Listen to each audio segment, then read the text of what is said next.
Praise Lord. നല്ലൊരു പ്രഭാതം ദൈവം നൽകി തന്നെ നമുക്ക് സ്തോത്രം ചെയ്യാം.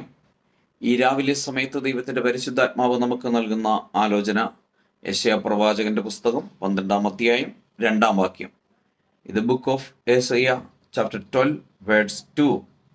ഇതാ ദൈവം എൻ്റെ രക്ഷ, യഹോവയായ യാഹ് എൻ്റെ ബലവും എൻ്റെ ഗീതവും ആയിരിക്കൊണ്ടും അവൻ എൻ്റെ രക്ഷയായി തീർന്നിരിക്കൊണ്ടും ഞാൻ ഭയപ്പെടാതെ ആശ്രയിക്കും.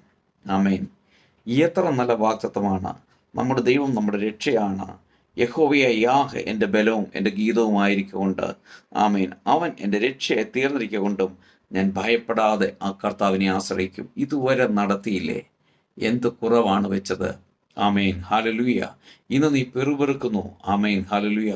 എന്നാൽ നിന്റെ ജീവിതയാത്രയിൽ ഇതുവരയ്ക്കും കൂടെ ഇരുന്നത്, ജീവൻ നഷ്ടപ്പെടാതെ അനർത്ഥങ്ങൾ, കഷ്ടങ്ങൾ, വേദനകൾ, നിന്ദകളും അപമാനങ്ങളും പ്രതികൂലങ്ങളും സകലരാരും തള്ളപ്പെട്ടപ്പോഴും എൻ്റെ യേശു കൂടെ ഇരുന്ന് വഴി നടത്തി. അങ്ങനെയെങ്കിൽ ഈ വചനം വിശ്വസിക്കുക, ഉറപ്പിക്കുക.